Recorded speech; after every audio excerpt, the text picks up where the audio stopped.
And we've got all the right in the world on our side. And there ain't no reason to be afraid. And there ain't no reason to not take the challenge dead on. Because I'm going to tell you who we come from, folks. We don't come from some weak, jellyback, spineless people. That's not who we come from. None of us. And it doesn't matter what color you are, what nation your folks hail from, how much money you got. We all share the same name. We are Americans. And at Bunker Hill, there was Americans. And at Fredericksburg and Gettysburg, there was Americans. And at Iwo Jima, raising that flag on Suribachi, it was Americans. And at Pork Chop Hill, there was Americans. Quezon, there was Americans. And on 9/11, there was Americans who ran towards those burning buildings. That is who you share your heritage with. You do not share your heritage with a weak and ineffective people who cower at the sight of trouble. You share your heritage with a strong and brave people who are determined to hold on to their freedom and for the freedom of future generations. Guys, it's time for us to stand up and be that generation. It's time for us to stand strong and proud and remember who we are. That we are Americans. And as long as we stand as the vanguard of freedom in this nation, freedom will survive people. Not only survive, it will thrive. So guys, it's time to put on our packs. It's time to fix those bayonets. It's time to get ready. We got a fight on our hands. And our fight is not for us, for all those generations that's going to come behind us. Let's save America, folks. We hold these truths to be self-evident. That all men are created equal, that they are endowed by their Creator with certain unalienable rights, that among these are life, liberty, and the pursuit of happiness. Hey folks, how's it going? Welcome to the program. I got a question for you. Are you actually actively pursuing life, liberty, and freedom? That's a literal question. Are you actually creating, orchestrating, manifesting, planning, and executing on the life you want? It's just a simple question. Put it in chat. I want to know if any of y'all are actually working a plan. And I don't mean thinking about it. Right? We all think about the things we should do. We all know the things we should do. And invariably, time passes and we didn't do it. And we kick our ass for it. I just want to know if you're actively engaged in a plan. Now, do you see, or are you beginning to see how, let's just say over the last 5 years, maybe participating with me here, are you beginning to see how every one of these things that are broken in our life, bad in our life, are connected? Can you finally see it's all part of a grand plan? Literally. That it is a grand plan. It's not, these aren't individual isolated events, but they are more and more where you understand this is coordinated events at our expense in a system that wants to control people in brand new ways, right? I think I can see it. I didn't believe it before. I have to tell you honestly, I felt that there was no such thing as a big, bad cabal. I actually never believed it. I thought that stuff was total horseshit. And I thought it was total horseshit to think that there's some society or cabinet of men or people or whatever that were planning our demise. I'm just telling you honestly. I thought that was just total horseshit. I'm just being honest with you. I based it on just, understanding mankind, understanding corporations, understanding what it takes to get a lot of people, a lot of moving parts working together. Hell, in my own company, I had my home office I established in Dallas, Texas. And then I had Los Angeles, Chicago, New York City, Hong Kong, London, and I'm only dealing with 1,000, 2,000 people.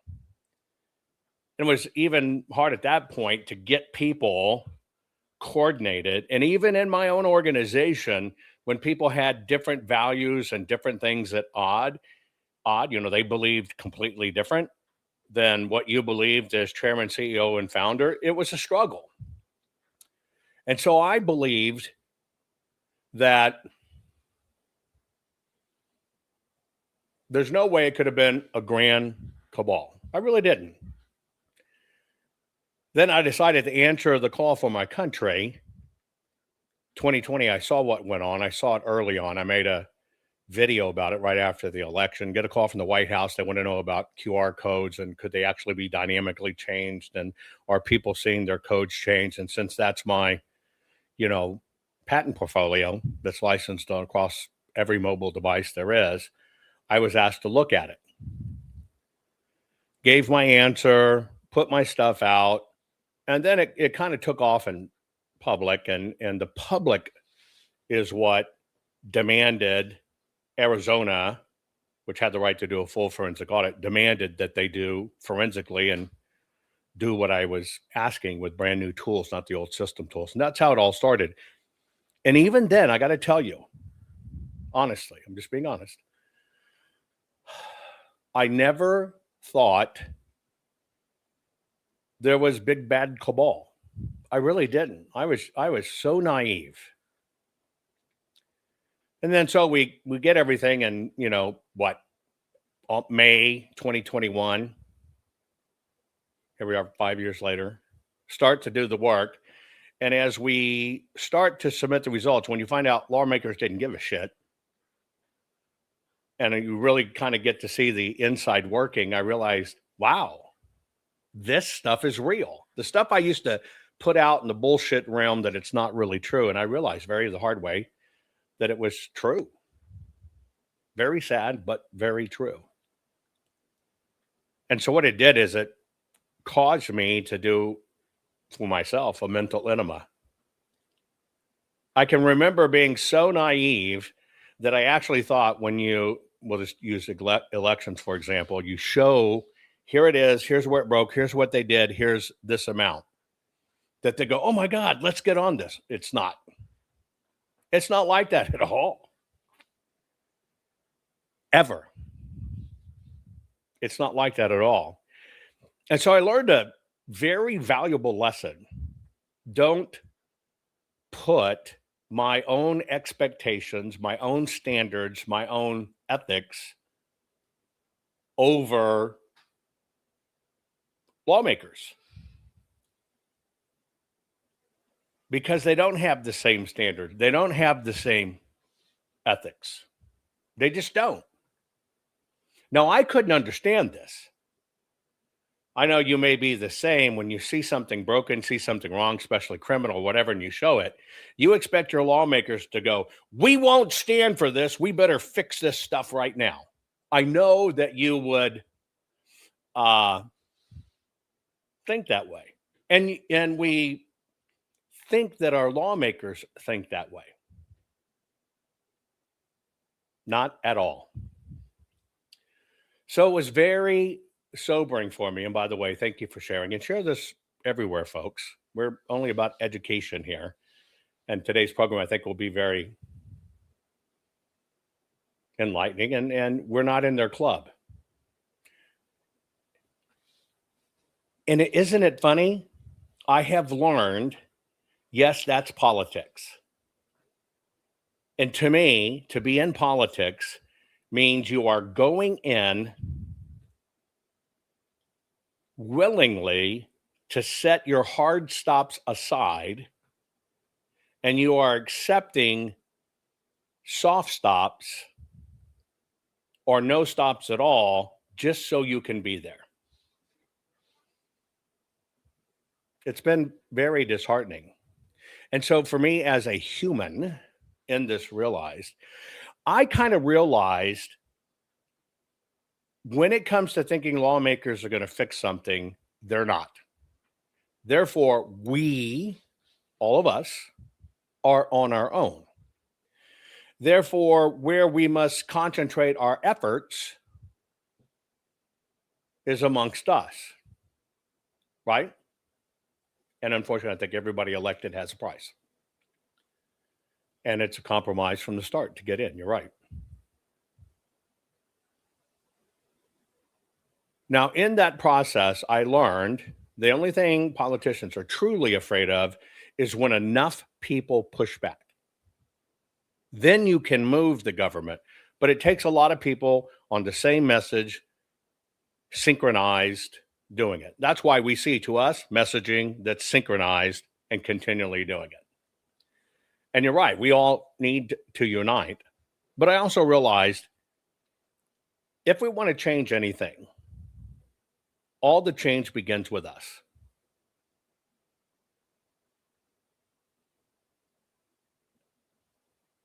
And that means we must change. And that means we must engage. And it also means, in a very ironic way, we must get very selfish about ourselves and our own families. We're it. Now we have to balance that juggling act between we're it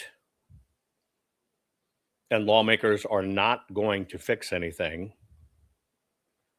And we have to push ourselves to go on, to do, to create, to manifest, even to the point that some of us, it breaks us.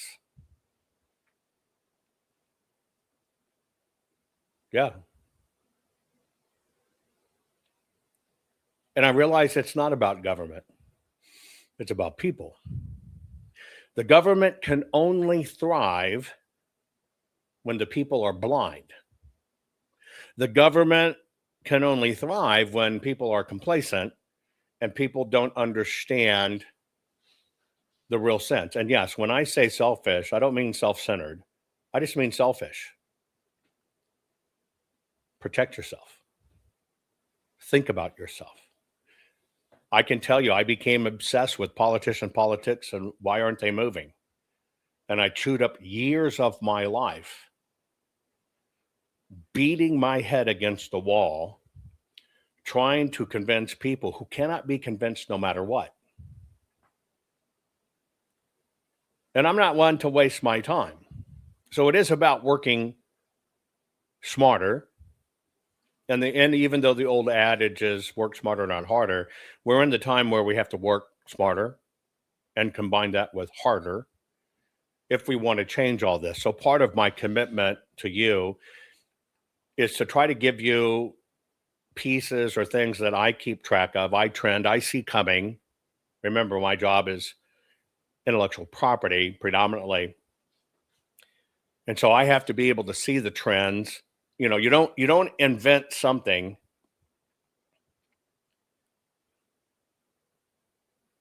that's needed right at that moment in time and think you're going to make an impact. You got to be able to see it in advance so you can prepare, you can do it, you can stage it, you can bring it in.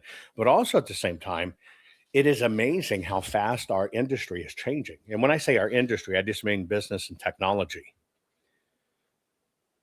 I personally, when it comes to intellectual property, IP, or new product development, have never had to flex as fast as the flex is now. Business technology is developing at such a quantum light speed. I'm telling you, it's nuts, just nuts. And you're right, it's warp speed. It's even faster than warp speed. I've never experienced anything like it. Now, at the same time, AI and all this stuff, I believe greatness is coming, and I believe great corruption is coming. And we have to kind of balance those things. And ironically, when greatness is coming, you need to be prepared for it. And when great corruption, more than you can ever imagine, is coming, you need to prepare for it. And so this is part of my effort for you to try to make you the smartest patriot in the room. And so today's program, that's what we're going to talk about. I'm going to show you some of the things that I look at, I analyze to try to understand what's coming. And I still believe we're going to get clobbered in the midterms. And I believe that's going to be a massive war. And I believe all of this MAGA is dead and stuff is the system that already knows they're going to steal it. Look at those numbers. Obama had 69 million votes first time around. He was, he was the hailed messiah of the Democrat Party. 60, and he treated, who comes from an unknown and in days gets a Nobel All orchestrated. All orchestrated. Did you forget that? We didn't even know who the fuck he was. Then he gets elected and he gets a Nobel Prize. Come on. But he was the fearsome leader, the Messiah. 69 million votes, and he got 65 in his second term, which was all crap, by the way. Then Hillary, who was the anointed Messiah, big, bad, dangerous operator, she got 65 against Trump. And then we get this Biden screw you. The screw you was planned. You know it. I know it. But Kamala came in. They want you to think she got more than Hillary and as much as Obama. But even though that our election's been over 15, 16 months, she's now over 75 million votes. The writing is on the wall if you pay attention to what's coming. And that's why the hardcore evidence that we were able to find about the criminal actions is going to be so important to history, to everything as an archive. And that's why I work so hard in that. But in this process, I'm trying to give you heads up of don't get caught like we got caught last time. Right? You don't want to get caught with your pants down, although I'm very much for getting caught with your pants down only in the right circumstances, but not when it comes to losing your country. By the way, today's program is brought to you by the fine folks at Gold Co. I want you to go to jovanlovesgold.com. I want you to request your free gold and silver kit today because now is the time to protect your money with gold and silver. It's that simple. And I'm telling you, digital money's coming. And there's going to be a downscaling. You're going to have no say. It's going to be the way it is. I'm not saying go take your investment monies and savings and throw it in. That is not what I'm saying. I'm saying at least get your brain fed. Make a very small move, maybe so you have some, but at least understand it. Okay? Which I want to remind you.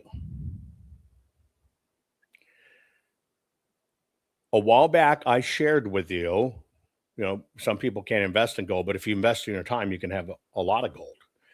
And I kind of talked about how to do it, how to still get land at $30 an acre, et cetera, and do stuff. You have received an email. You're going to have to check your spam folder, et cetera. But everybody who sent me an email directly to me with that tagline gold, you got to reply. And you have to answer a group of questions so we understand how best to help you. But if you don't go look and you don't reply, you're going to get left out. So make sure you check your email for that. You sent me an email. All I ask you to do is send me an email with the reference line gold that will help you walk you through the process and help you do it. You got an email back from me saying, okay, here are the questions you need to answer so we know what to do. If that hasn't shown up in your email, let me know, but it's probably in your spam folder, etc. But if you don't reply and you don't take the time to do it and you put it off again, you're just going to be left behind. Okay, so go find that. Now today, we're going to do an interesting look at our farming. And oh, by the way, when it comes to the gold thing, you're going to fill out the questionnaire so we know where you are. Then we're going to schedule a large Zoom that you can join. I'll do two versions of it, 2 different times so people can choose. And you can ask your questions and I will answer your questions. And then the rest is left up to you. Today's program, we're going to talk about in a very near future, parents or grandparents are going to be telling their grandbabies, well, once upon a time, we had these things called farms. You might not believe it, but it is coming. Okay, I'm going to give you a quick break, right? To let your friends and family know, and then we're going to go on an interesting ride. Share this right now. Rennie Good was a gifted soul. A writer and a poet and a mother, wow. She tried to hit an agent with her car, oh no! Pop, motherfucker, now she's gone! Yeah! Being a fucking liberal is a mental disease. Blue-headed fuckables with the septum ring. You are not a hero, you're a fucking disease! You fuck around and find out it's what it is!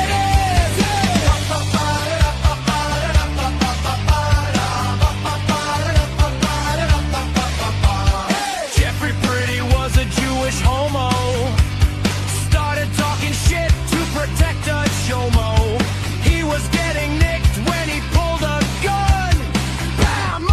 motherfucker, now you're gone. Yeah, yeah, yeah. Being a fucking liberal is a mental disease. Blue-haired and fuckables with the septum ring. You are not a hero, you're a fucking disease. Fuck around and find out what that is.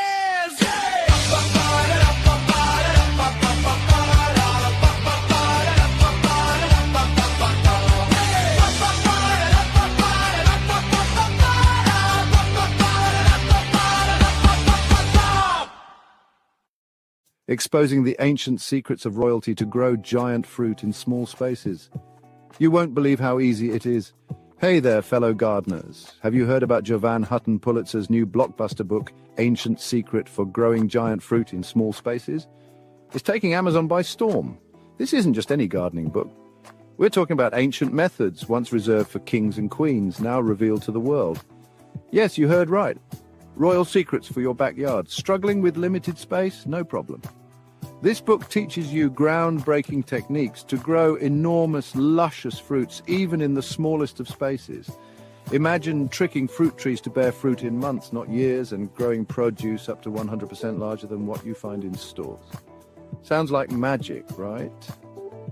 Pulitzer dives deep into history, uncovering how nobility ensured bountiful harvests. Now, these time-tested secrets are yours to transform your home garden into a paradise fit for royalty. Warning: the following program has been rated Dilligaff and is intended for open-minded audiences. If the truth offends you, or if you are allergic to focused intensity, intellectual athleticism, or the occasional F-bomb or even irreverent humor, please switch off now. If your delicate sensibilities need to be worried about or addressed, might we recommend the Underwater Basket Weaving channel to you? Otherwise, sit back, enjoy the wisdom, insight, and wicked sense of humor. Cut the crap. How many times a day do you want to say that to politicians, the elite, the loony liberals, the fake news media, and the gender-confused, emotional socialist snowflake crowd? Cut the crap is your secret weapon for fighting for our freedoms and our great republic. It all begins with a massive mental enema, freeing you from the toxic news and politically correct views, which constipate your consciousness with stinking thinking. Your host, Jovan Hutton Pulitzer. He's known for calling out politicians and telling them to cut the crap. You've seen him on virtually every television network and listened to him on Coast to Coast Radio. And now he's here to help you learn to fight for America. Culture, race, and American politics. They all have one thing in common. They all need to cut the crap. Now, here's your host, Jovan Hutton Pulitzer.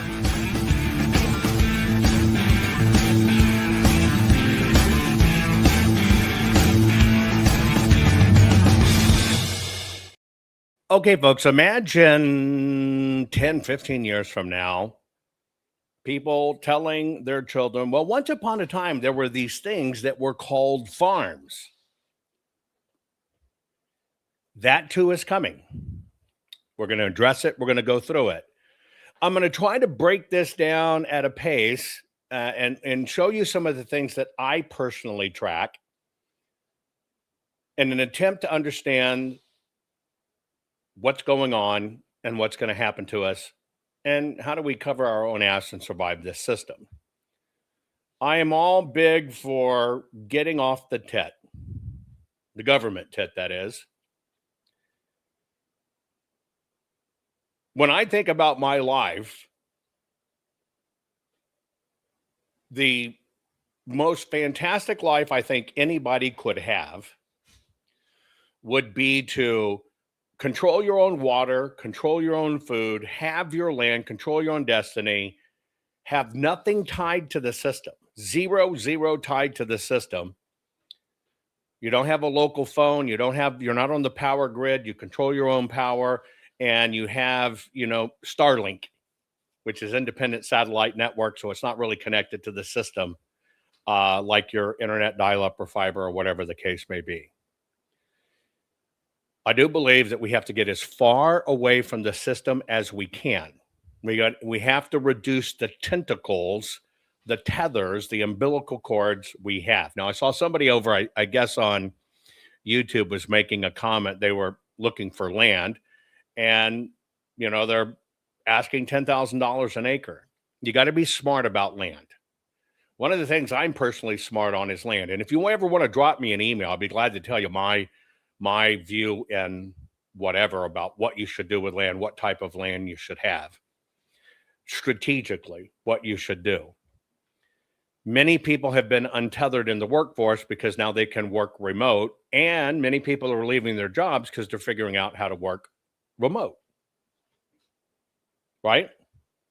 I know a guy was working a regular job, working stiff just like anybody else, taught himself how to use AI to make short movies and tell great stories. And all he started doing was telling history stories. Put it on Instagram and YouTube. It's blown up. And now from people watching, his revenues superseded what he did as a worker. And now he's on his own. That's an untethering from the system. And that's a utilization of the system. 3 years ago, you never thought, I'm going to leave this, machinery job and I'm going to learn how to make short movies with artificial intelligence where it's there. It can literally be done. Right? And so that AI stuff can be both good and bad and whatever. You can know anything, you can do anything if you understand how to apply it.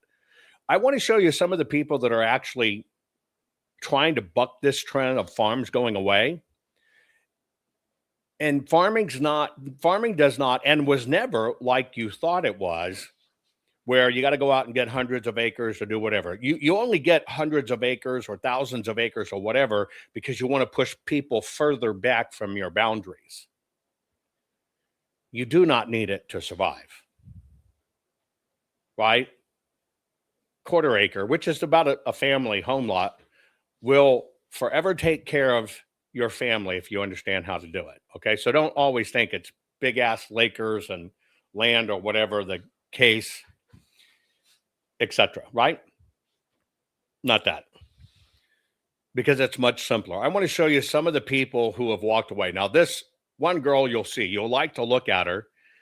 She was a super high-end model. You'll recognize it when you see her. And she said, screw this, I'm walking away. Now, she and her husband are totally self-sufficient, have bought their land, paid for their land. She no longer participates in that system, and she makes her living through her land and by helping people online understand it. She's one of the people that has realized what's going on and why we have to escape the system. The system needs you more than you need the system. Once you can provide your own food, water, energy, and shelter, I'm sorry. I should have prepared you for what the new generation of farmers look like. The system needs you more than you need the system. Once you can provide your own food, water, energy, and shelter, you become very difficult to control. And systems built on dependency hate independent people. Hello, cows! Where are my frogs at today? Oh, there they are.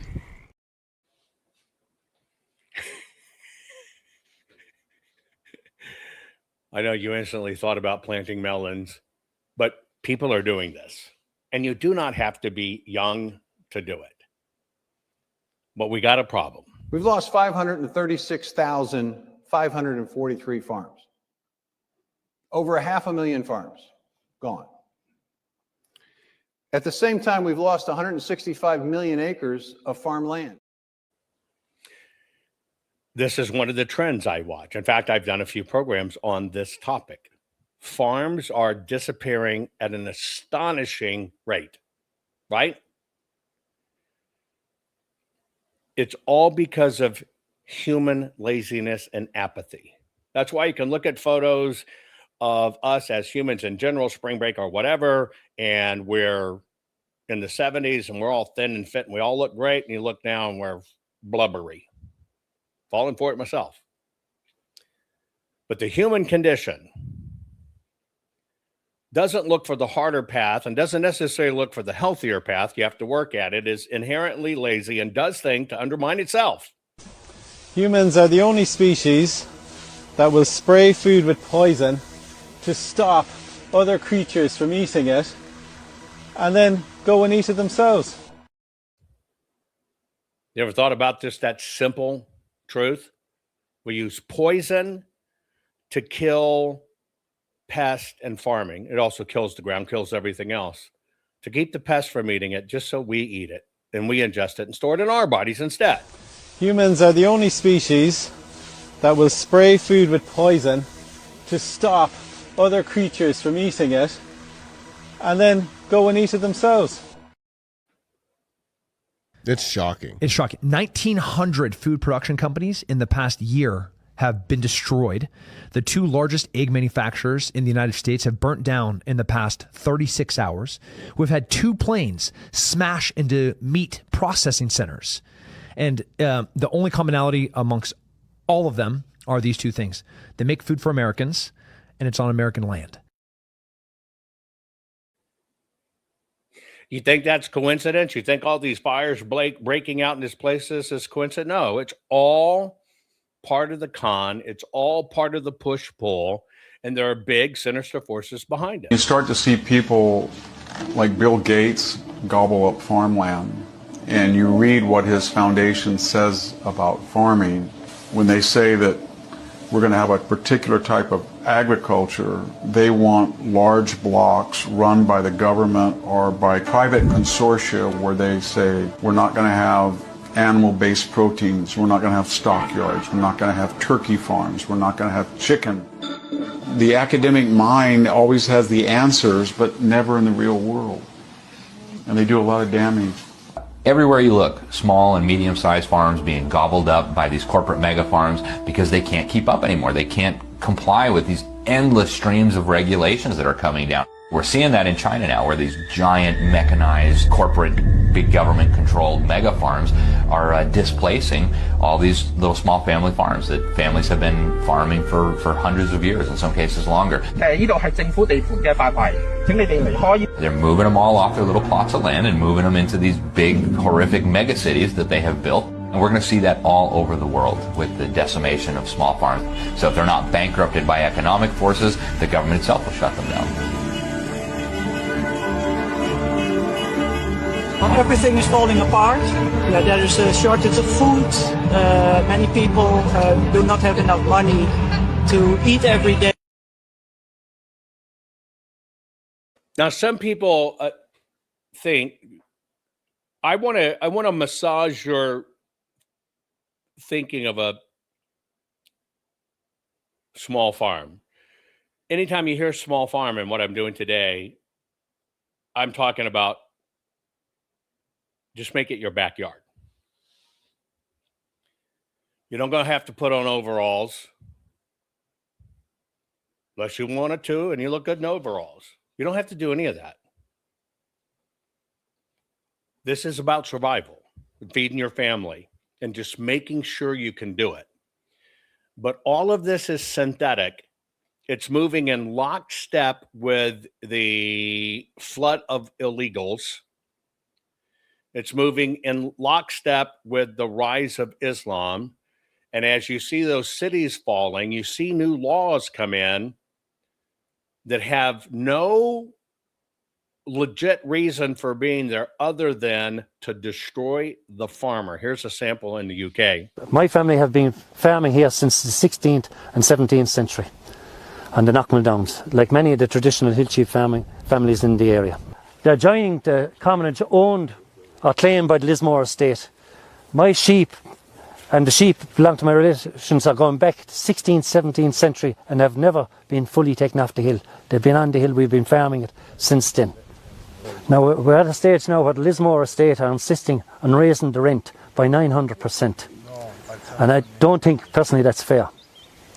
Now this has a big impact on my family so far, because by they increasing the rent so far, I have not paid, my subsidies haven't been paid last year to me, due to the fact that I have not agreed to pay this increase without any consultation or debate with the Lismore estate, which they refused to do so far.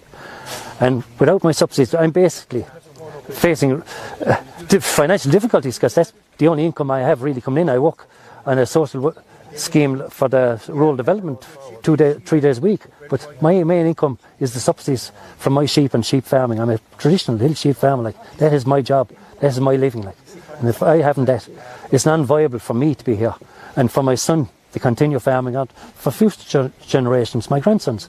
I don't see any future out here from, or any of the young lads to be farming in these hills.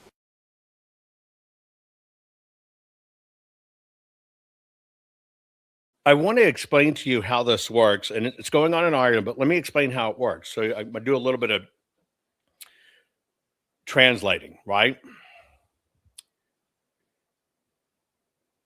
Literally, the land in Ireland is just basically kind of rented. In the UK, you don't really own it. What people don't understand about the UK system, they see houses, they see neighborhoods. But when you hear that somebody is a lord this or lord that, let me tell you how it really works in that system. It's the feudal system socialized. The crown's family will own a large swath of land. It is their land. You are allowed to build a house on it, which you pay for, but you do not own the land. They don't give a crap if you go away, because if you die and go out of the system, the house is there. Now, when you're farming, and you're farming the land or herding the land, don't think of it like the U.S. You take your animal, you take it down and selling, you've made your money. It all runs through the estate. All the subsidies for farming, the monies they'll get for farmers, goes to the estate, not the farmer. So this estate and building their big wealth, because it goes on their books, they're the ones actually getting the subsidies, not the farmer. Now, in this case, what he's saying is they're going to raise what we pay in rental of the land 900%. But at the same time, he says, I'm not getting my subsidies. He's just saying his check from the estate, which would normally he'd be getting.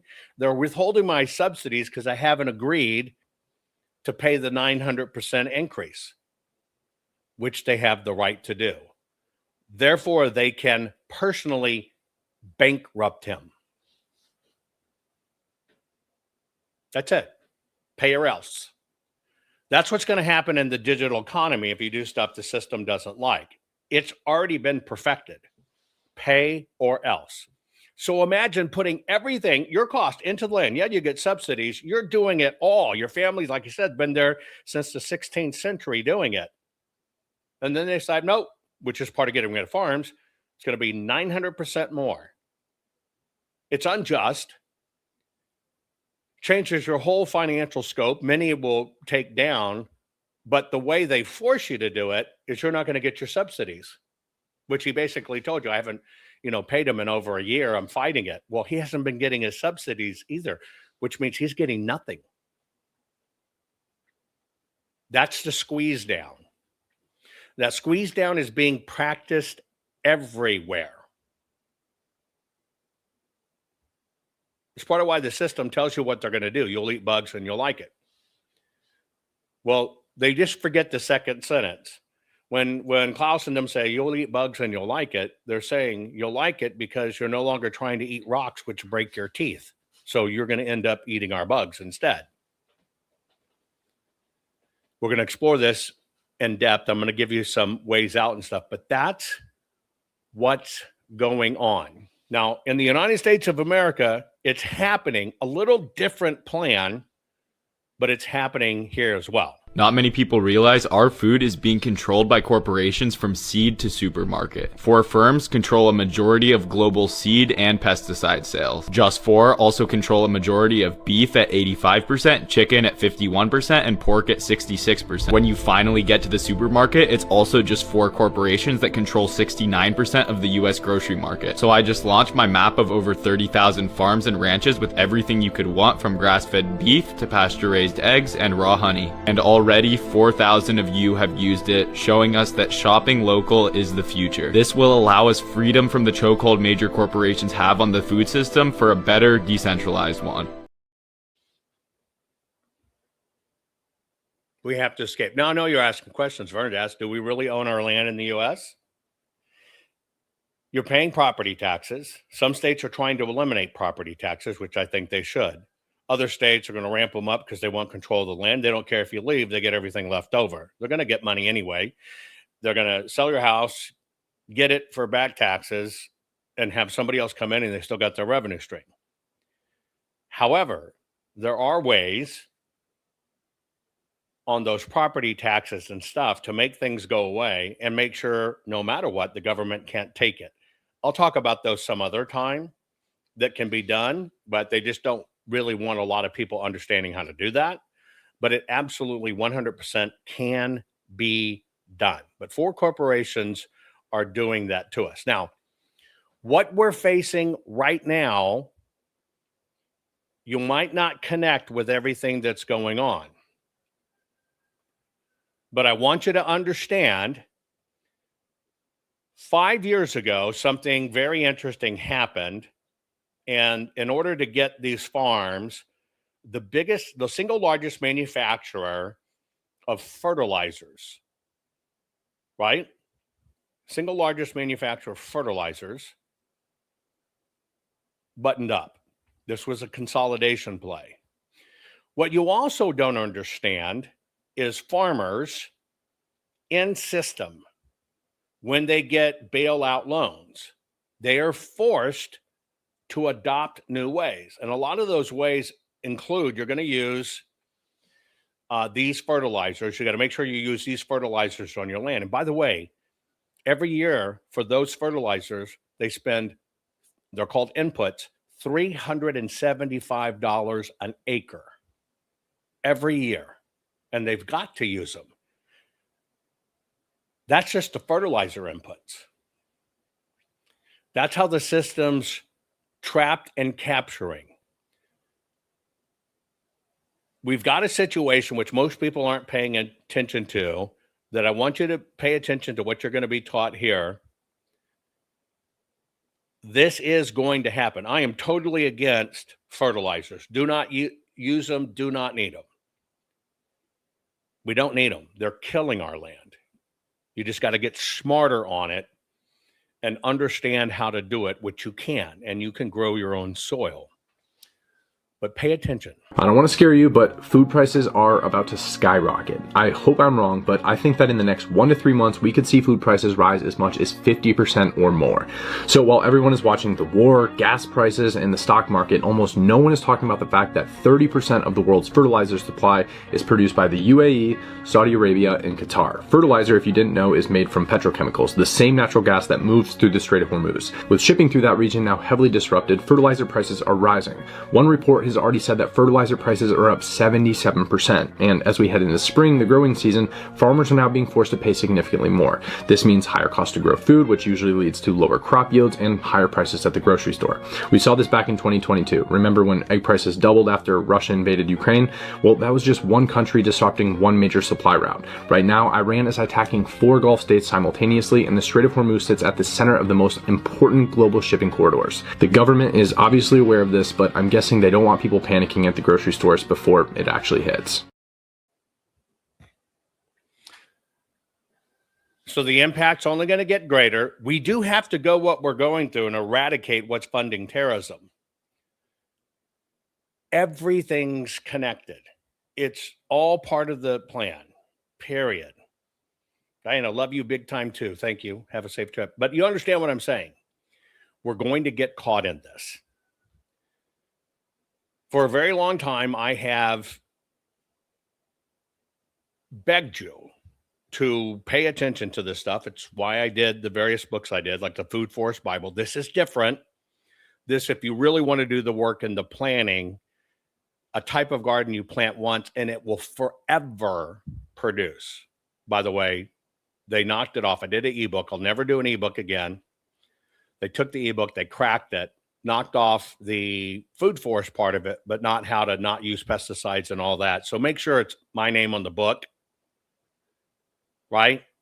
Other ones are a book. You think you're buying food for us, you get it. They talk a little bit about it and say, well, here's why you got to stop eating meat, and here's why you got to do this, and don't fall for that. Now, I've taught you to do that for a long-term garden. I've taught you to do it in fruits, and I've done even shorter models for you, no-dig gardening, and some of this is you can do in a 20-foot space, only to try to help you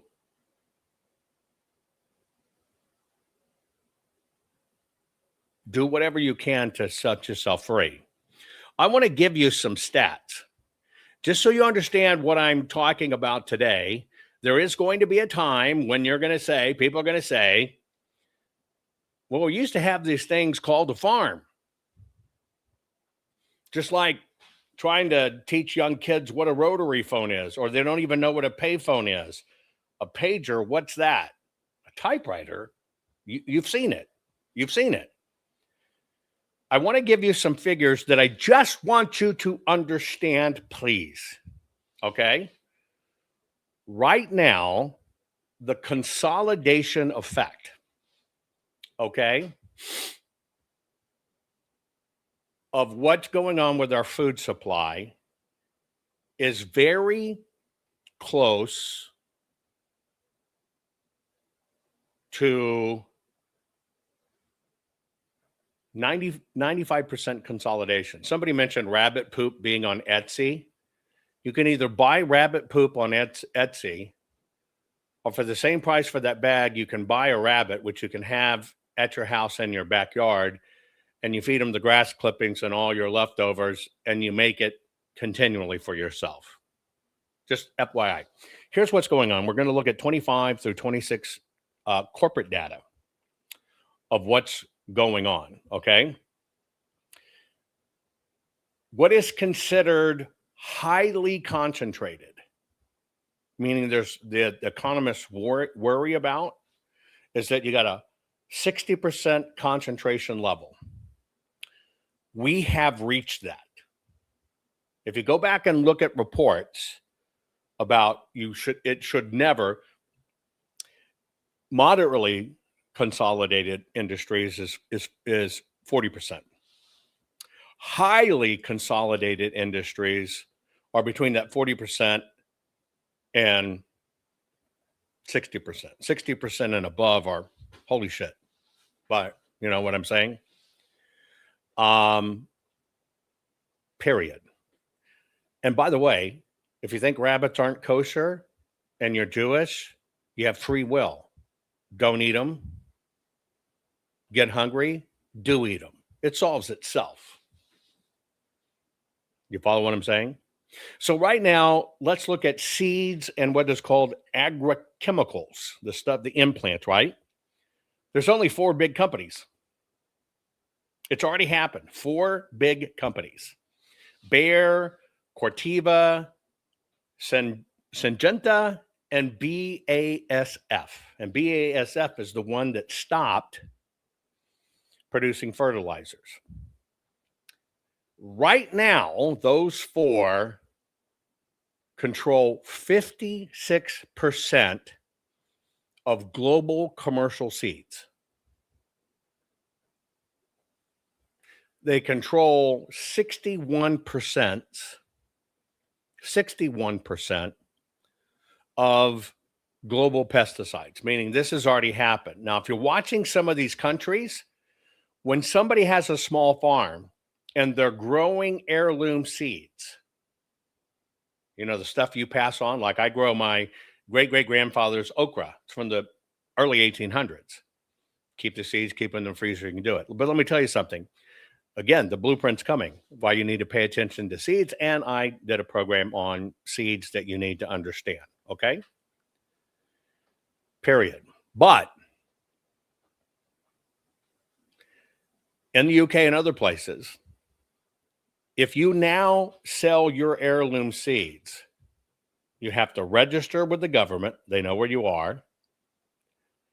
You have to agree to certain compliance things. It's how they get a hook. And depending upon what you do, you have to pay anywhere from $1,000 to a $10,000 license fee to the country to be able to do it. Most farmers don't even make that much from the seeds. They do it because it's the right thing to do. So you see how they're even starving that out and making it criminal. By the way, if you get caught, they get to take your land. Now, if we were to look at those four groups, I told you that they had 56% of the global seeds, 61% of the pesticides. Let's break it by crop. They control 84% of corn and soybeans.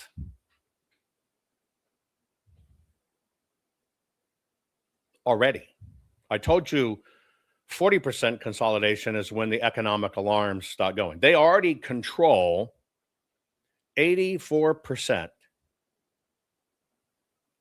of corn and soybeans. They control 78% of cotton. That's your clothes and everything. You understand it? It's already consolidated. Now let's look at meat processing. Okay? Meat processing, where the plant where you take it in my life, it was just a phone call to your processor. Hey, I'm going to bring this in. And, they'll, you get in within a day. No big deal. Right now, the wait to get a steer in across the nation is averaging over a year. Over a year.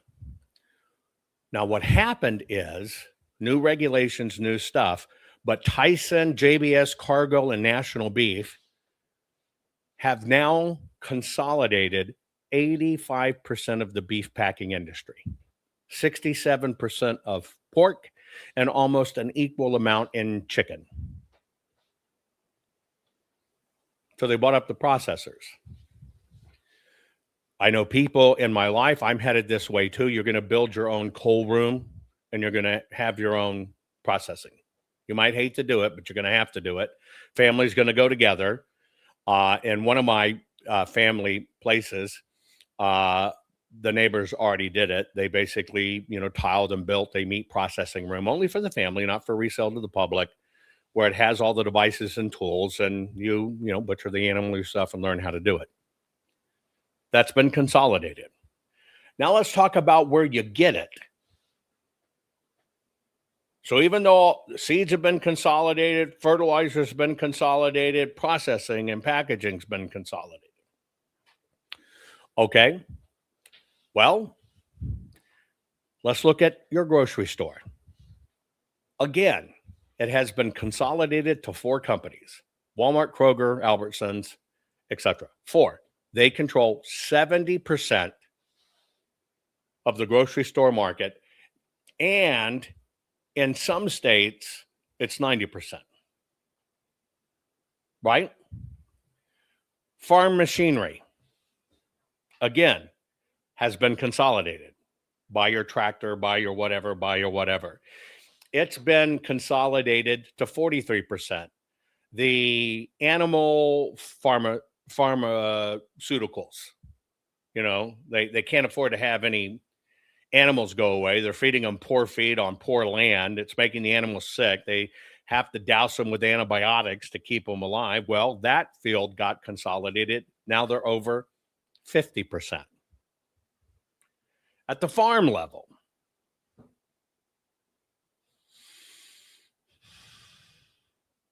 right? At the farm level. What's going on right now is this is the last grand consolidation. Technically, now you got to forget all these contracts and stuff. Okay? You got to forget all the contracts where they have to use certain pesticides, they have to use certain chemicals, etc. But now what they're focusing on is what you would colloquially call the family farm. Okay? Right now, there's still a pretty large concentration of family farms that are selling into the system. They're relying on subsidies.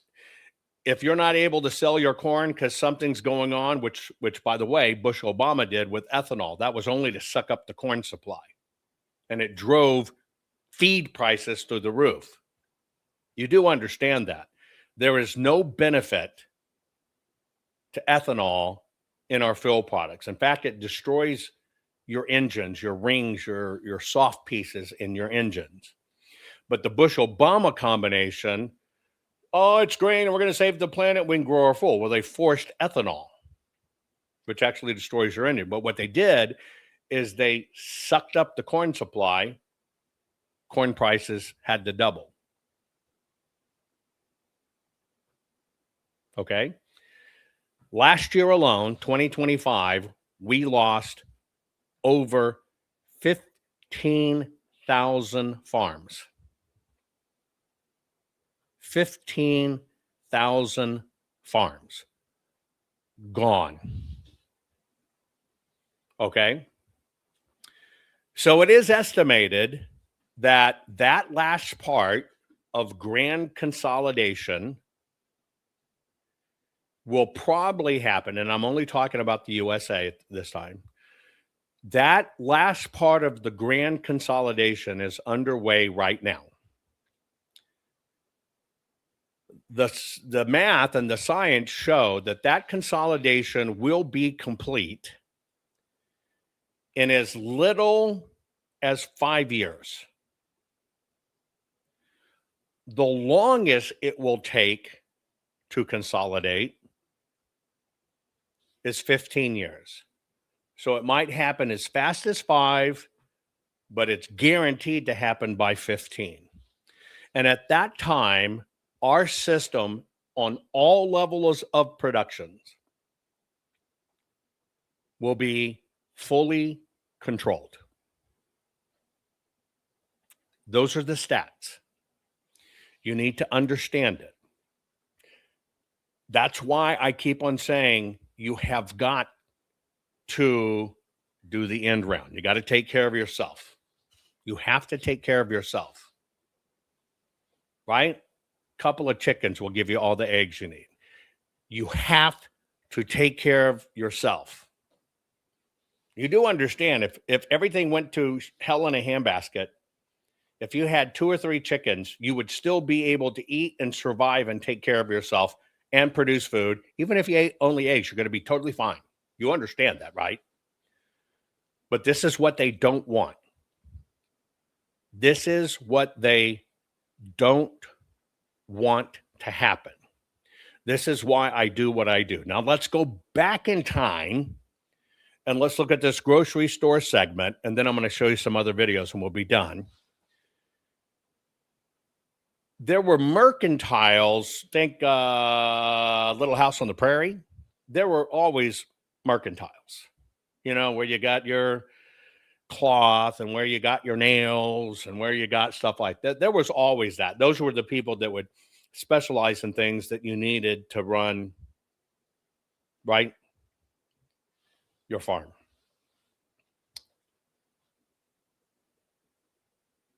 Some of those farmers would make agreements to take their produce in, and it kind of helped everybody. And you had the local clerk who would find the things you wanted. Again, the Olson family, Little House on the Prairie. During the 1910s to the 1920s, A&P expanded, and basically that was where let's just do something that's just a grocery, not a mercantile, but just a grocery. And we'll bring the things you need. And this was the advent of people moving to cities. Okay, so A&P was the first. And then in Memphis in 1916, you had Piggly Wigglies. I remember the Piggly Wiggly in our neighborhood. I always laughed when I did it. It was Piggly Wiggly in 1916 that introduced people to the phenomenon of walking the aisles, picking your own items, and checking out. Well, that kind of solidified the grocery store concept, okay? That's where they perfected the model of, wait a minute, if we buy in bulk, we can get it cheaper. We pass a little bit of that cheaper to people, they'll get it, okay? So in 1930s, it expanded a little bit with what was called a true supermarket. And that was dry goods, produce, and meat under one roof. Okay? Dry goods, meat, and under one roof. Meaning they consolidated the pieces, they just didn't have specialties, right? So now everything was there for your eating needs. And that's what happened in the 1930s with a grocery store chain called King and Cullen. The AP followed as well. And then we had the Great Depression. Now, because of their buying power during the Great Depression, where the people in cities were stuck, it kind of made people more friendly to grocery stores. And it was mainly because they were in the city and they had, refrigeration and economy of scales of being a national chain. Now, during World War II, this is the only time it ever happened.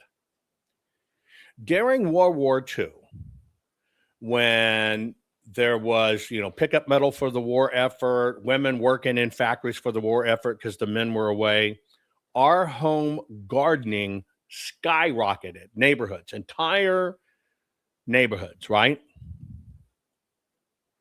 And there was just a mass of abundance, right, of food being grown. People's lawns in the 1900s in the city, they wanted to be disassociated with the farmer. And so the lawns were ornamental, right? Ornamental lawns and flowers and whatever in towns, and on the edge of town is the farmers. But during the war, right, at its height, 80% of what was being eaten in the home, right, was grown at the home. So we actually experience this resurgence in getting back to basics. And it's what saved our nation and fed our nation in a severe crisis. Now, when the war was over, a few things happened. The war machines that were producing tanks and trucks and ships, they needed to manufacture something. So that's really when farm equipment really took off. Nobody's here with a tractor. You know what I'm saying? Get rid of your horses or whatever. But then they had this byproduct of chemical warfare and bombs. They had this byproduct left over. What was it?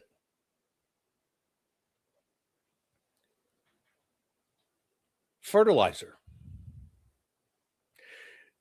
Now maybe you'll understand Timothy McVeigh in Oklahoma. I'm not getting into conspiracy theories. You don't have to post anything about it. I'm making a comment. I'm not changing it to this stuff. I'm just making a comment. But that's why the truck was loaded with fertilizer. That's the fuel for the blast. Right? And then the system learned, because they were packing foods for the army in cans, all of that done. That's where your canned coffee comes from. They go, oh, hey, 30-year-old coffee, grind it, put it in here for the soldiers. Everything happened. It kind of changed everything. And because everybody was worn out and everybody wanted the new fingal diggy, new word, you can use it. Okay. And yes, your fish are an excellent source of fertilizer. Never throw away the skin, the guts, or anything. And even if you don't eat fish, you should be raising fish just to be your fertilizer. Anyway. Oh, by the way, you can go to a lot of the fish markets. Some people don't know this. Find in your area the fish markets that are dealing in fish.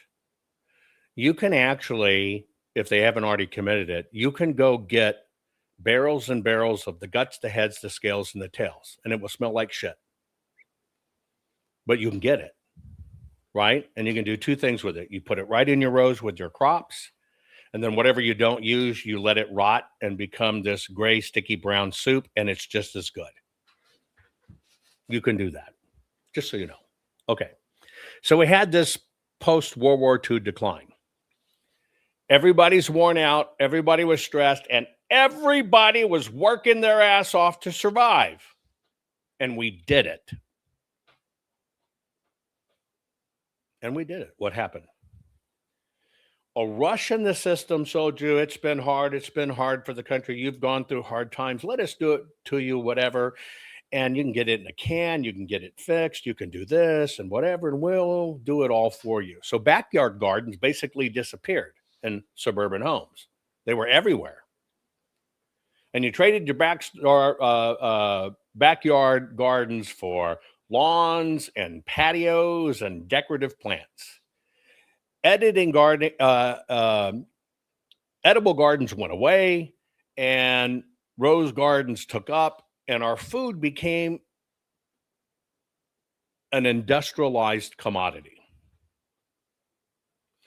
Now, there's only been 2 times when gardening has had a resurgence since then.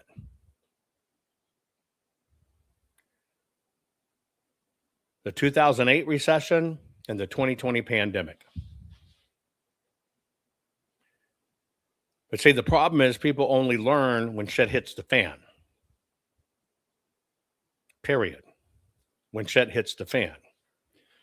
Because the system has taught you some things, which I'm going to show you a video in a second. You got to understand what the system has also done to hook people on food, to stay in the grocery stores, and to let us grow it for you. It also happened at the government level because what they did, please understand this. Did you grow up where your school had a kitchen and a kitchen staff? I did. I loved the kitchen workers. Where they actually prepared foods. Now, kitchens have kind of gone away, and now they have can openers and microwaves. They've taken it all out of the schools. But what they've done is they've taught generations of kids to rely on, want, and crave highly processed foods. Now, what you don't understand, most people never really do the connection. Remember how I told you they controlled 86% of corn and all this other stuff?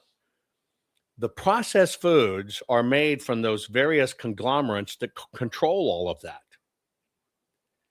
Almost everything you get in the box or canned form that way is exclusively the subsidized stocks. Now, since they're subsidized, that cost is reflected in lower raw material cost. And so what they do is they churn out very high volumes of food on automated lines. They use cheap fillers, right? The flavoring is chemical and preservatives. Now, they did this to create economies of scale because it's subsidized, because it became so cheap. You look at it and go, well, shit, I can buy it cheaper than I can grow it. Along with our laziness, that hurt us. Now, when you live in a whole world, an organic world, right, where you really want to do right by your family, you understand it takes work. And very few people are willing to work for it. And that's what the system depended on. Because, see, whole fresh produce requires labor intensity, very careful harvesting, and no processing. But you can't manufacture those in the same way. Okay? That is also why, from the chemical standpoint, there's so many chemicals put in the foods, especially in snacks, that they will many times last years without spoiling, right? And that's why they have all the packaging stuff they did. And by going that way, they also don't need refrigeration trucks. And by going that way, they don't have a lot of stock waste because they're throwing them away. The only one thing that has that throwaway stuff is, right, the meats and produce. And that's why they're changing that. Okay? You have to understand. Now, Whole Foods, why Whole Foods and stuff? Not the grocery store, although the grocery store, but not the grocery store. Why Whole Foods costs more is the perishable factor.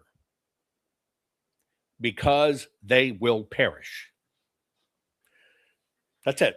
That's all there is. The only way they don't perish at home, freezing, dehydrating, canning.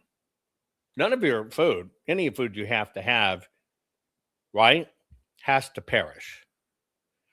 But our whole subsidy system for snacks, billions and billions annually, focus around corn, soy, wheat, and beet sugar, which is the foundation for snacks, ultra-processed foods, and soda, right? Also, they intentionally zoom up the calorie content, right? Because you get hooked on the calories. And so I want you to understand how this happens. I want to show you in this program some people that are breaking free, because we don't want to get to the point. We're very close to once upon a time there was a thing called farms. There were farms. We can't get there. So I want to show you how some of this works. Nobody is talking about how there used to be 6.8 million farms across the United States, and there's only 1.9 million farms today. There used to be 6.8 million farms in 1935 when the US population was around 127 million people. Whereas today there's 333 million people living in this country and only 1.89 million farms left to serve them. Where have all these farms gone? Big ag conglomerates that are destroying the planet have absorbed a lot of these small to medium-sized farms. Some nefarious billionaires have bought up this farmland to turn it into manufacturing sites or places for solar farms. Investment companies are buying up this farmland, leveling the farm, the barn on the property, and turning it into unaffordable housing units that we don't need. And in some cases, farmers are getting out of the business of farming just because it's been so grueling on them and they don't necessarily have someone to pass it on to. Maybe they didn't have kids. This is the most important thing, in my opinion, facing us right now. If we continue on this trend, there's going to be less than 1 million farms left in this country in the next 10 years. Then who's going to feed us? Think about it. $24 trillion worth of farmland, farming assets, and barns are going to be for sale over the next 20 years. It was reported in the 2025 Farmers Almanac. It's so important that you and I buy this farmland as opposed to these conglomerates, these corporations that want to get their fingers in it. Not only is it important for our future food supply chain, it's also important for the environment because all of those actors are destroying it. And more people need to talk about this. I'm breaking it all down here. That's part of why I do what I do, to make you the smartest patriot in the room. I also want to let you know something that is evilly going on in foreign countries. Because in foreign countries, they have massive, massive, massive olive orchards, which is where we get olive oil, which is the best oil, not the oil you get addicted to, the oil that's healthy. They're now going in, buying the olive land. You know, an olive tree can produce 100 plus years. Take long to grow. They're a very dense tree, take long to grow and produce.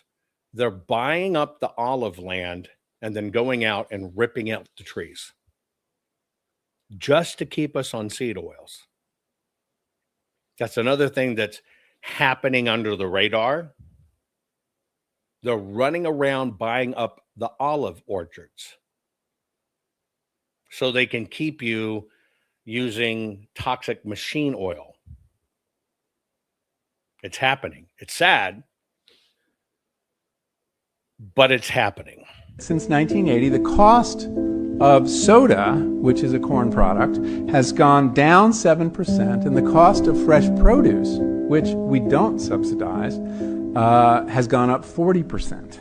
There's a great experiment. You should try it sometime. Take $1 into the supermarket and just look for calories. Where can you get the most calories for $1? It's a really interesting exercise.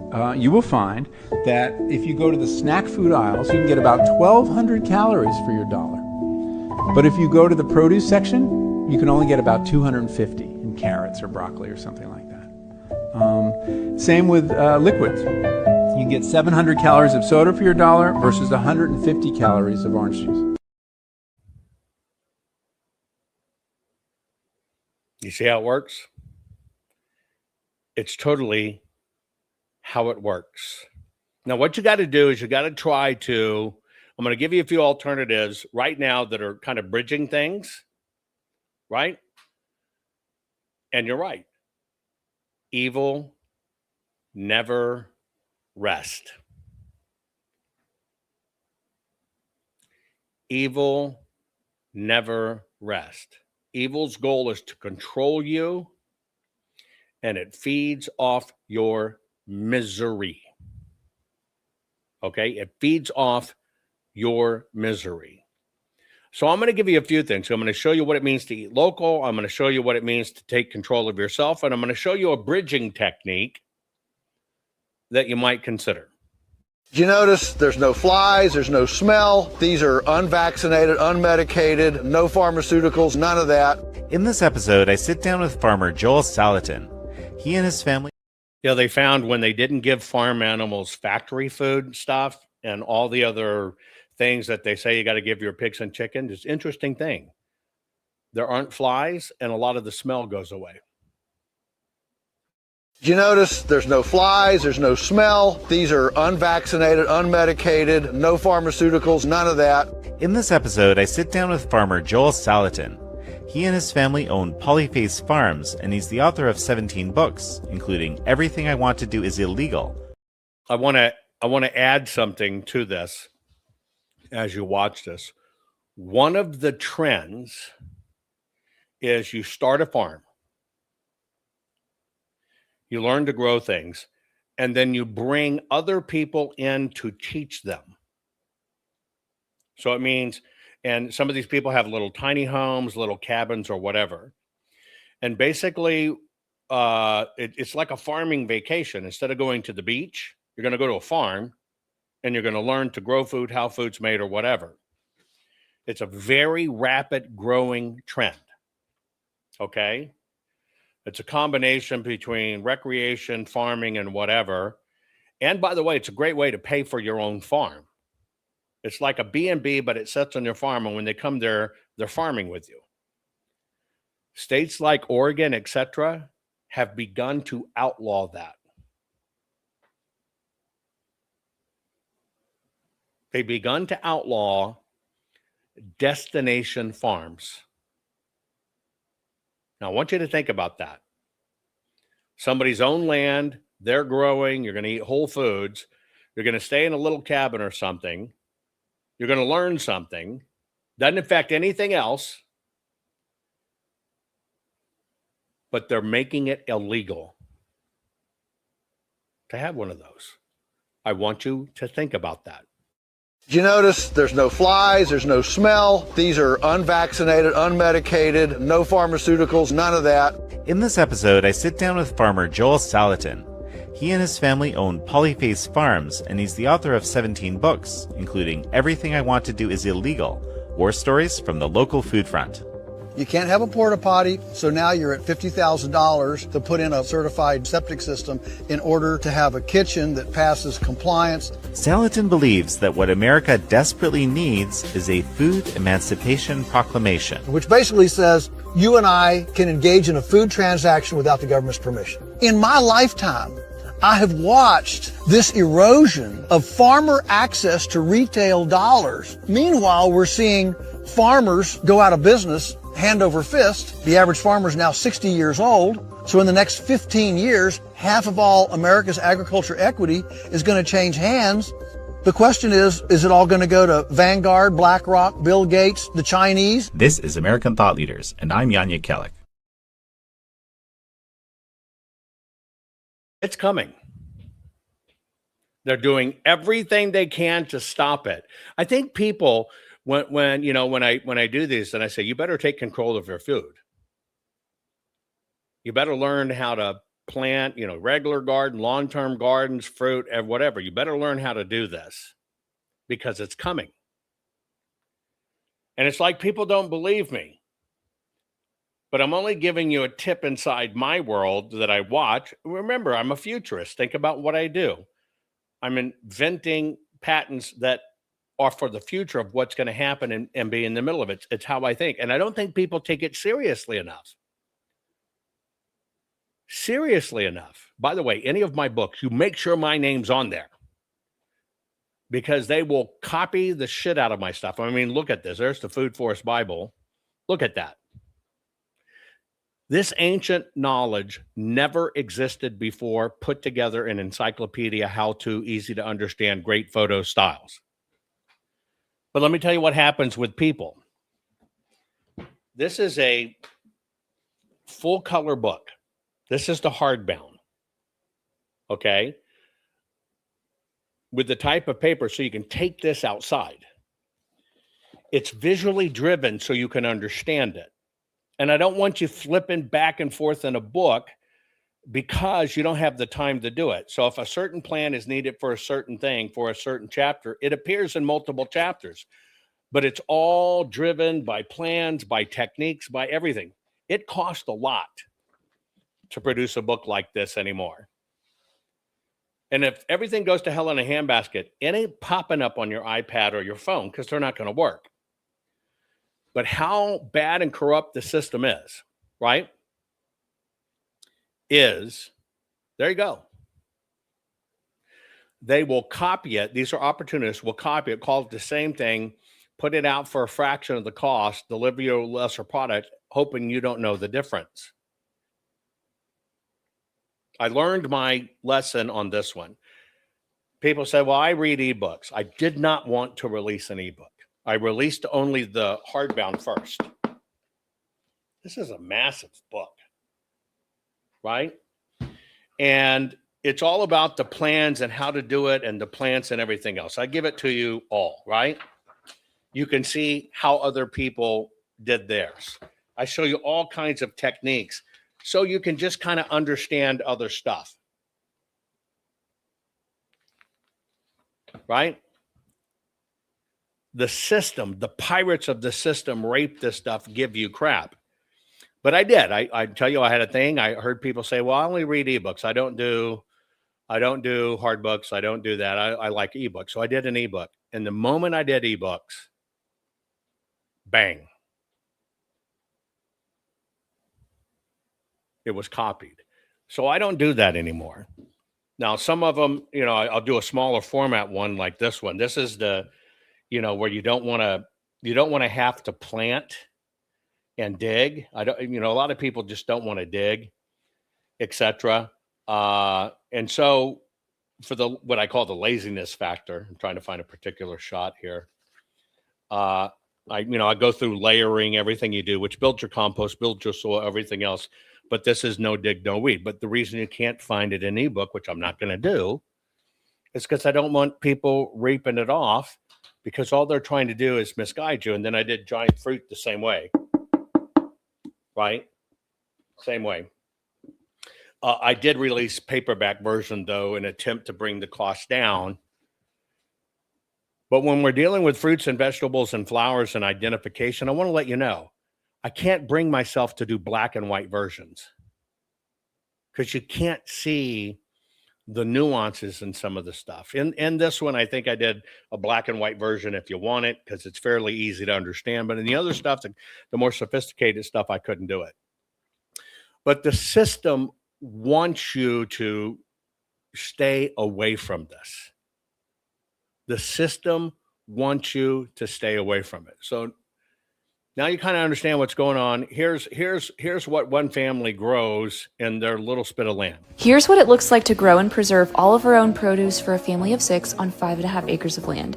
I focus heavily on root veggies. I grew around 400 pounds of white potatoes and sweet potatoes, approximately 200 onions, and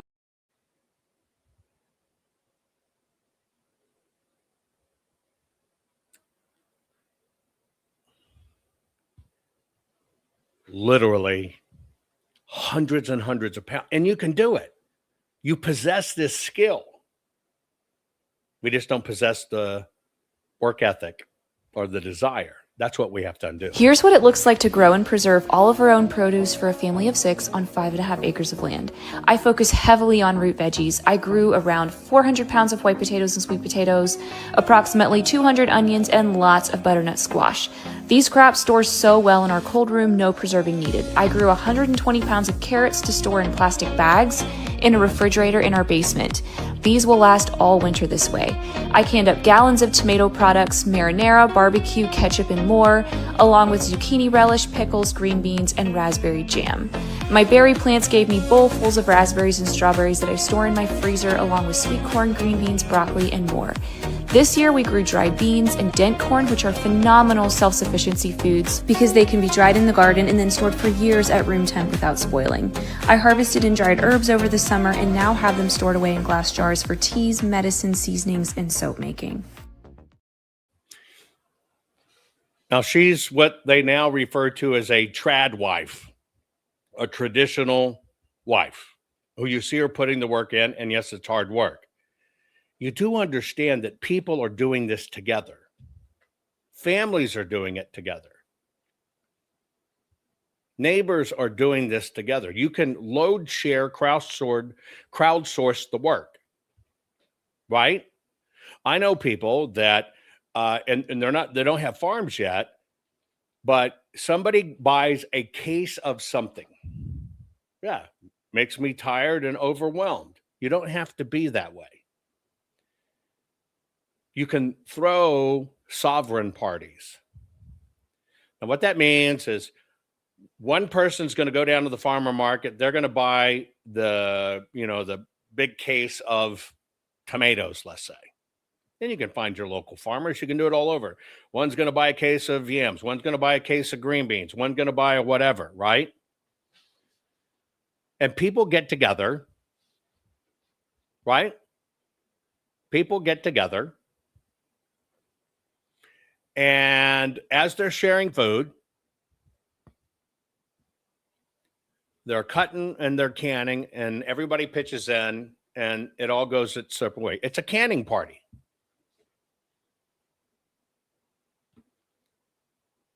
You can do it. The incentive is you got to understand you're going to have to learn how to do this if you want to survive. It can't. Now, somebody asked about the giant fruit in small spaces. Small spaces, your backyard. It works in your backyard, works in your apartment, works in any climate. That's what this is, okay? You can do every bit of this. You can do every bit of this. Period. You can do it. And you need to be thinking about it, right? You need to think about it. I'm going to tell you, if you can just get started and learn, the very first time you understand and you step back and look and you've got all this stuff and you've got it prepared and you have your first meal with your own stuff, right? You don't need a canning kitchen. You don't need any of that. In fact, now you can get your water bath canner and it comes with a little plug-in top coil, right? Burner coil. You can put it somewhere else and let it do it. Or you can do it outside. Doesn't have to really even be in your kitchen. But I'm telling you, you can do this. You can also find 1,000 excuses not to. But here's the deal. In stages, when you realize you can start reducing this stuff down, there's satisfaction in breaking free. And then when you pop open some of those cans and all of you did it, man, it tastes great. The only next level is you grew it yourself. You put it in the can. It tastes great. You will actually never go back.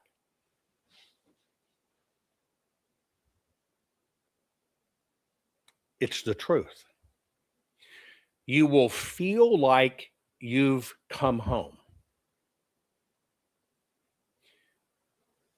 Regular food, even stuff you get in a restaurant or you just buy it in the store, will begin to taste like the crap it is, because it is crap. But see, here's the deal. People don't care enough about it. But just the peace of mind that you're connected and doing it is big. And when you realize how much you untether yourself from the grocery store, there's even satisfaction in it and you, and your bills actually go down because you're actually not buying a lot of bullshit. If you don't want to grow, you can learn to do things locally too. At this point, food prep isn't a nice to have item. In fact, during wartime, you kind of feel stupid not doing it. Unfortunately, most people who stock emergency food make all the same mistakes. They buy it, they shove it in a closet, and they forget about it until it expires. And then you're throwing it away. That's not a food supply, you just donated it to the trash can. Here's a few tips on how to actually rotate food through your pantry so it doesn't go bad and you always have an emergency stash. The first thing is don't separate your emergency food from your normal food.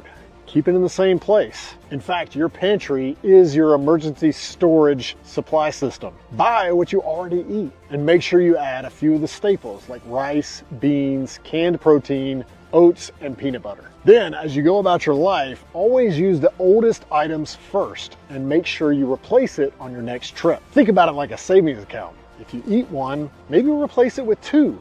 And eventually, over time, that'll give you a 30, 60, 90-day buffer of emergency food supplies. This principle is very simple. It's just eat what you store and store what you eat. Write it down. And the second tip is along the same path. Basically, the new cans go to the back of the shelf.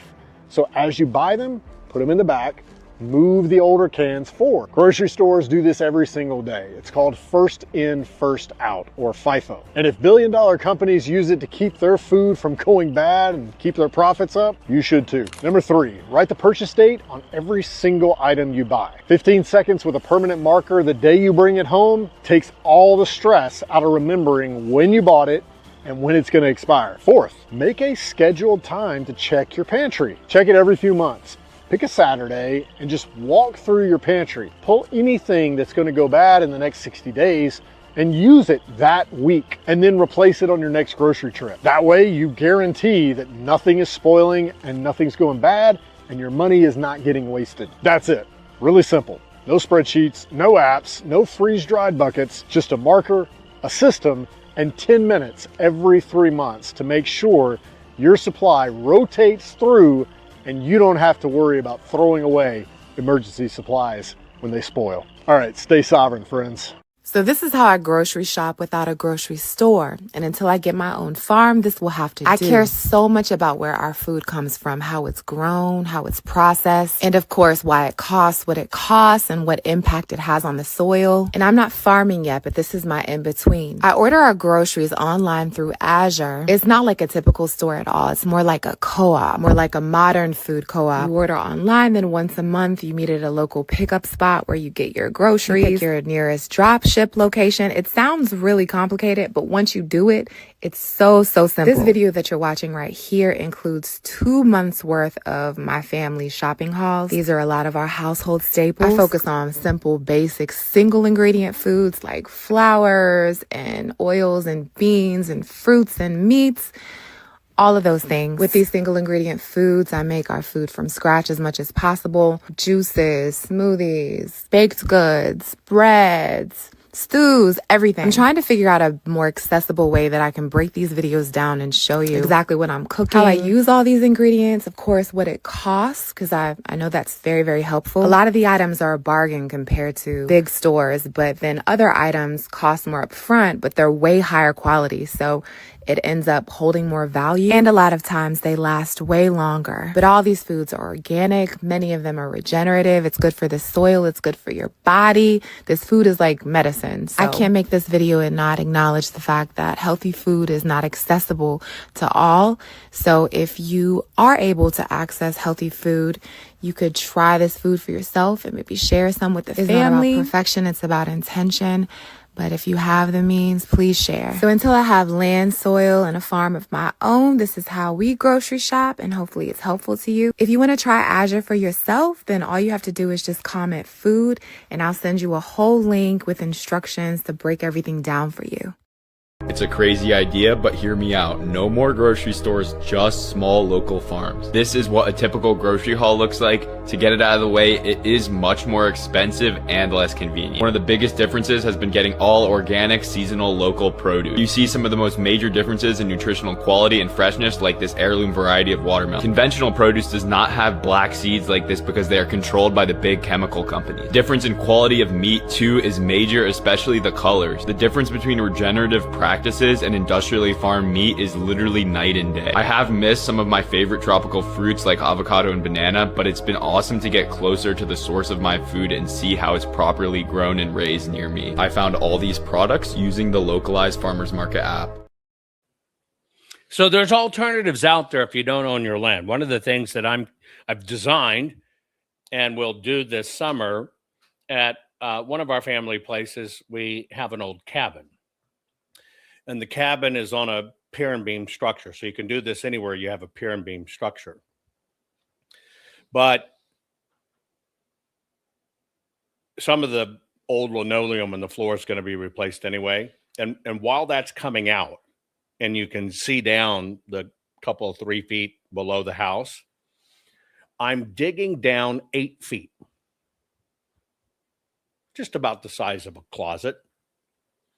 Digging down 8 feet. And in that 8 feet, you'll see basically about a foot of gravel on the bottom, a liner and foot of gravel on the bottom.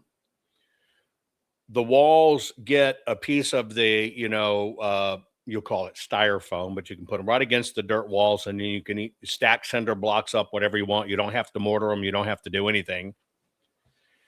And you can literally use it as your cold room. And all you do is that gap between your hole, right, which you would put a lid on, put a wooden lid on, you'll put a little styrofoam on it so it kind of shuts on itself. But on that hole going back up to your subfloor, you just kind of frame it in, right? Put a little insulation on the outside and inside, meaning styrofoam. And then literally that for the room, it can be on the very edge. You still have your wooden floor, but you cut it where you have a pop-up door. Now you got your root cellar and cold room in the house. And you can do it. You literally can do it. I know people that are taking extra rooms or whatever, a section of the garage, and turning them into cold rooms or turning them into prep rooms. You can even you can literally, if you want, right, take that unused room, split it in half, and have a cold, dry room on one half, and on the other half, you can have a walk-in freezer. There's nothing that prevents you from doing it. And both of those are less than the cost to do on your own, less than the cost of even buying a new freezer fridge combo. And you can do it. And then you got all the space in the world, but you can do it. That's the key. You can do it. We're rapidly coming to the point that once upon a time, there were these things called farms. I just want you to think about it. I want you to do what it takes to set yourself free. Nobody's going to do it for you. Nobody. But it is coming. It is going to happen. And you have to cut yourself free. You need to get your children involved. You need to get your grandchildren involved, because getting them involved will set them free. I consider this a duty. I consider it an obligation to remain sovereign, to do it. But you can, if you are willing to. You can do it. Nothing stops you. Thank you for tuning in. I hope you appreciate this update on this particular topic. Share this program. Get sovereign. Love you. Bye.